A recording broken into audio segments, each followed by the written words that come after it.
Booker T. Washington emphasized the importance of literacy and education during his speech in 1895. This marked a huge transition into post-Civil War black movements.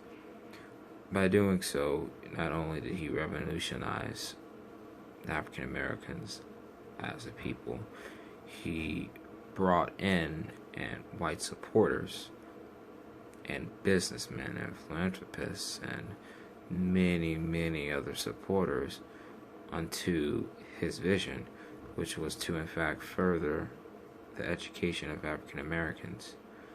By furthering African American skills and education and literacy, in turn, Booker T. Washington felt that social inequality would be achieved because African Americans would prove that they had wit, they were intelligent, that they can actually contribute to the overall growth of society, which would therefore lead to social equality. Booker T. Washington died in 1915, November, CHF. They thought it was mostly due to the fact that he was overworked. And as far as his image in history, he is known as a extremely well-crafted businessman. But some have also given him the label of a narcissist, among many other names, saying that basically he did speeches and signed a couple autographs, but basically was self-serving and for himself.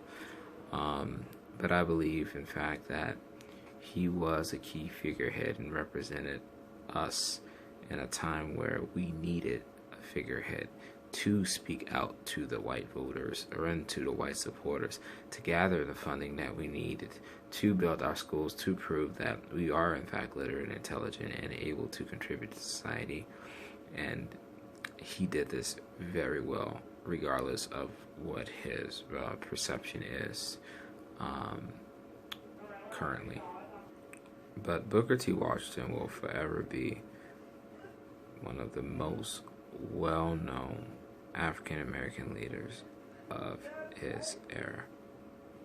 Thank you guys for watching my videos. I hope I shed light on a very important person in African American history. Thank you.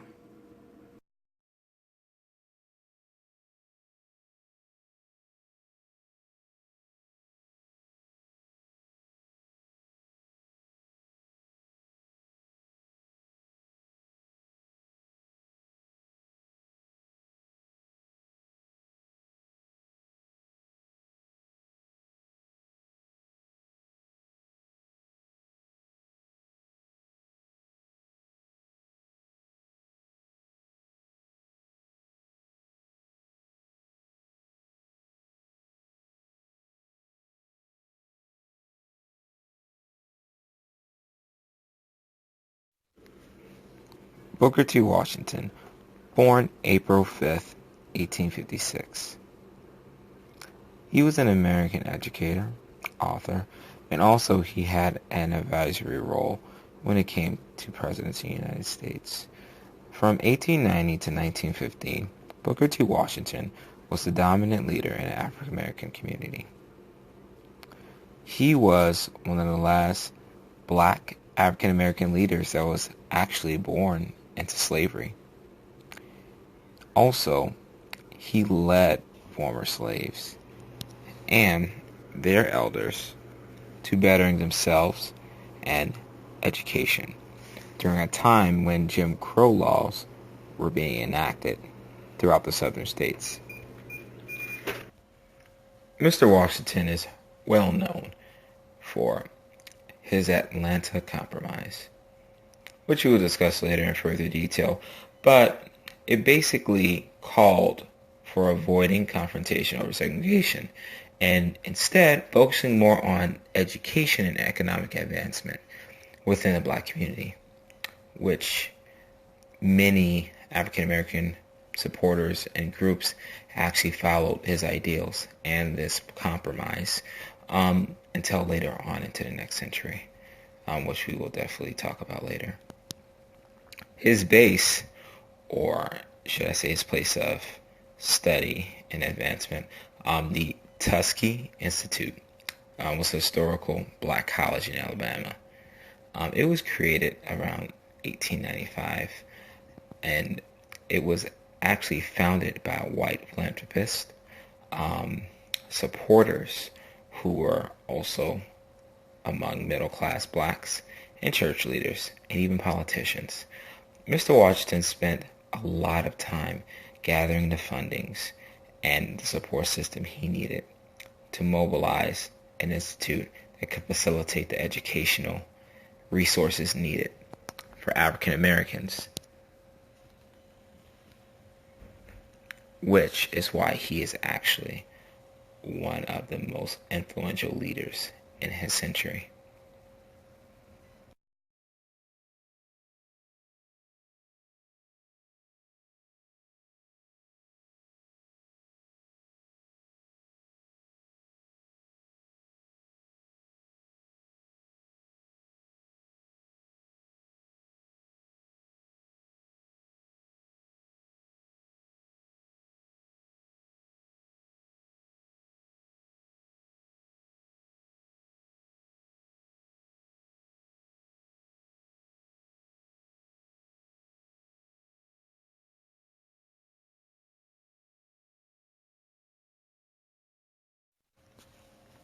Mr. President and gentlemen of the Board of Directors and citizens, 1/3 of the population of the South is of Negro race.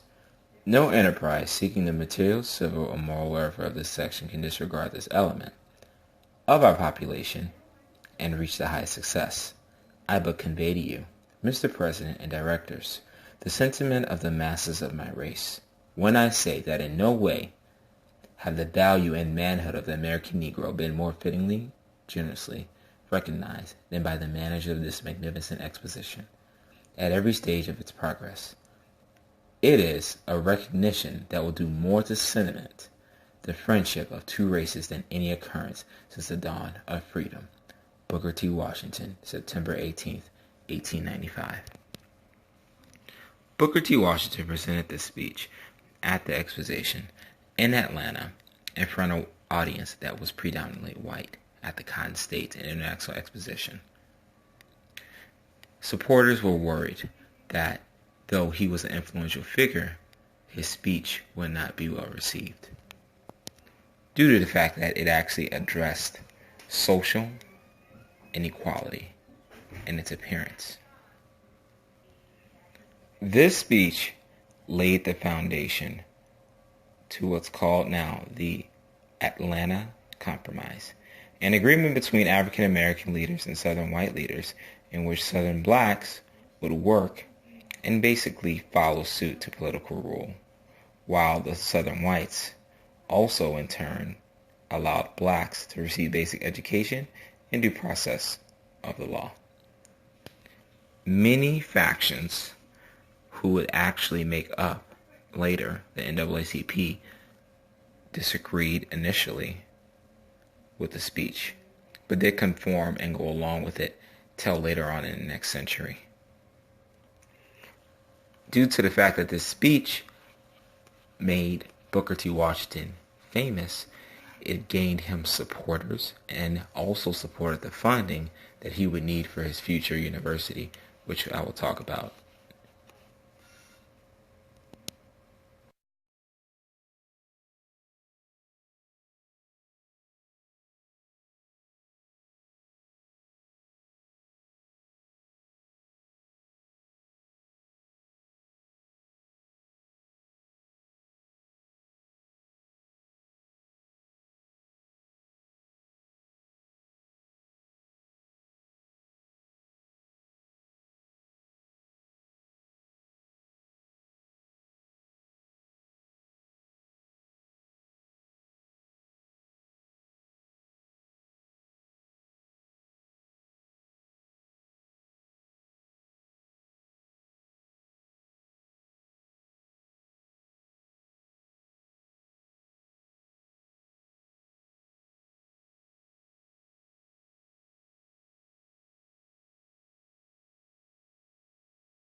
Booker T. Washington used the Tuskegee facilities to teach blacks the skills that they would need to bring back to their rural communities, contribute to the overall growth of the South.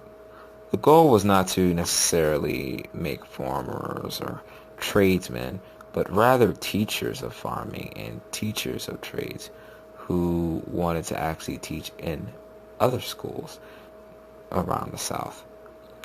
Over time, the schools expanded, departments grew, and there were professors joining who shared his same vision. He believed that if African Americans provided the skills needed to contribute to the overall growth of their country, that they would eventually be accepted by the whites. And this was the educational plan he utilized throughout his time as president until his death in 1915. He actually had grown about 1.5 million in fundings alone. With these fundings, he was actually able to establish more and more programs, which is why the college is what it is today. And again, a lot of this is thanks to Julius Rosenwald from Chicago. He really helped construct and contributed to a lot of the operations that actually built the actual schools themselves for blacks in the 19th and early 20th centuries. Without his person's contribution, the school definitely would not be what it is today. Booker T. Washington, one of the most influential African American advocates, leaders, and philanthropists of his time, was very well known throughout the South, especially during the Jim Crow era. He contributed to the contribution of black education immensely during his time. He built 5,000 different schools and set up networks of resources to further the education of African Americans in a time where blacks were faced with inequality issues along with many other racism issues. There was lynching, there was social unrest, along with many other issues that were being faced. What Booker T. Washington proposed overall was to try to become an asset to America and to eventually be accepted among the whites by giving our skills as African Americans and being tradesmen and contributing to the overall growth of our country. That way we would be valuable assets and be a necessity of society. He thought that fighting racial issues during his time would be very unwise due to the fact that blacks were outnumbered at the time, and not only being outnumbered, blacks were not properly represented at this time. His approach later on through life was actually challenged by an organization that would later on be known as NAACP. But I'm going to talk about a couple main topics. Basically, his early life, his most important speech that he did in Atlanta, which actually made him the famous person that he is and actually rallied supporters. And I'm also going to talk about his most profound work, and that's Tuskegee University, which he got the funding himself and created such a network that he generated over 1.5 million in a short amount of time. So